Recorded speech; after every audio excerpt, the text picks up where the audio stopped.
Pape Malick mu ngi koy wax léegi bu ñu demee ba soxla xaalis ñun Sénégal réew mu mel ni Mali di ñu jox xaalis je crois que jot nañu xoolaat suñu bopp parce que booy xool doole Mali ci biir kuréel gi di CEDEAO Mali représenté wul 4% et ñun Sénégal déjà on est à plus de 9%.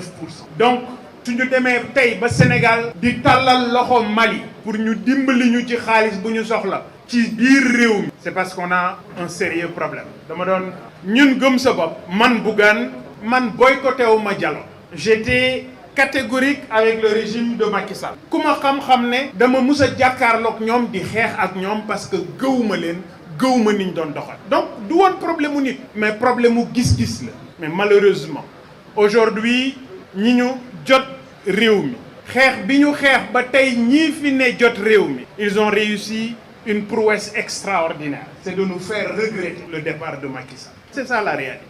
Pape Malick léegi mu ngi wax ci outil de transparence yi nga xam ne dañ ko doon utiliser effectivement le rapport d'exécution budgétaire bi yéen nguuru Macky Sall ngeen daan publier dama ci daan gëstu saa su ne moo tax bi président Diomaye ne xaalis bi fi newoon jël nañ ko yóbbaale nañ ko ma génn ne ko président li nga wax amul booba ci rapport d'exécution budgétaire yooyu laa doon sukkandiku parce que outil la pour ñun ñi nga xam ne dañu war a contrôler l'action de l'État mais tey force est de reconnaître effectivement que xaalis boobu xaalis bi état bi di utiliser kenn xamul fan la dugg xaalis bi nga xam ne moom la ñu yore Sénégal kenn xamul fañ la dugg li ñu leb ci réew mi kenn xamul xaalis boobu fu mu dugg 2024 l'Assemblée nationale dañu prévoiroon 2100 milliards yu ñu war a leb xam nga ñoom nguuru juutikat yi xam nga fan la ñu mujjee ci li ñu leb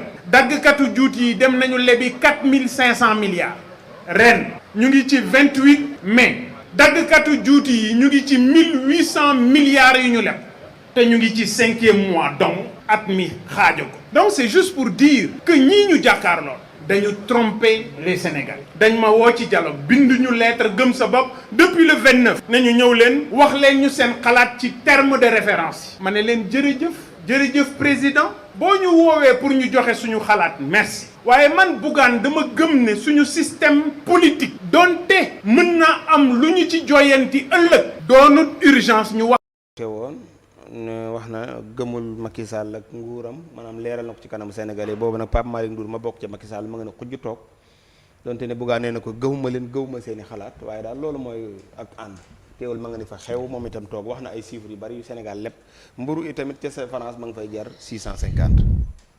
est-ce que doo jox hélas. pourquoi. lu tax.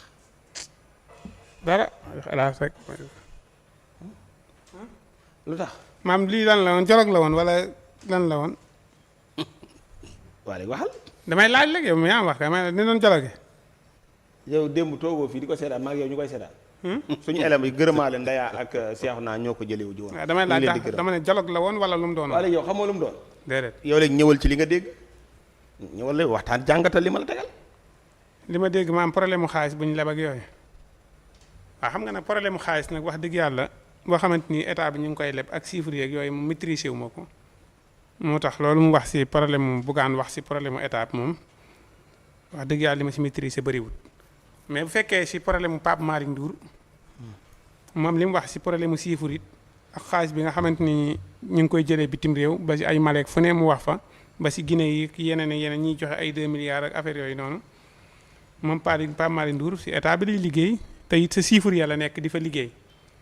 léegi nag moo tax moom it du neex a weddi ndax buy wax aw kayitam la yor ca sa lay liggéey ginnaaw nag si état bi day liggéey chiffres yiy dugg si réew mi mi ngi koy xam na ni muy duggee ak yooyu yëpp moom it bu waxee loolu du neex a weddi en tout cas daal ñu ngi leen di remercier bu baax joxe hélas. ñu ngi remercier ñoom. ñu doon def deuxième dialogue. léegi yow loolu la wax ba toog. lan nga wax ba toog. amul solo de li ma si wax de amul solo. lu tax amul solo. dafa amul solo rek. lu tax. non maa ngi si doon jeex matière boo xamante ni naa ko mën a teg si taabal ji mu toj mais am ma ko ci. amoo ci matière. ok jox na la matière bu bees sax. mburu 650 lay jar France. waaw léegi nag ñu koy mburu bi jar fii lañ bëgg xam ñaata lay jar Sénégal. xam nga Assane dafa bëri caaxaan. Assane demal naa fi la ci guddi gi. waaw daanaka ma tane de ay borom xam-xam daal lañ ko gars borom xam-xam lañ nag toog wax ko moom waxtaan wax dëgg yàlla dama si mën a sori daal. Assane demal naa fi la ji. incha allah.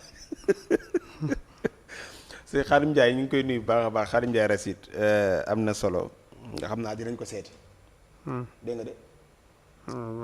dinañ fa dem mais gars yi dañuy yaakaar ne day caaxaan. xaw ma daa xorom. non day jàngale nga naan lan Xaadim Ndiaye Racine di borom xam-xam. waaw Assane demal naa fi la ci guddi gi. nee na de bàyyi ba nit ñi nelaw nga yéeg ci miir yi di jéggi saa yi doo wàcc.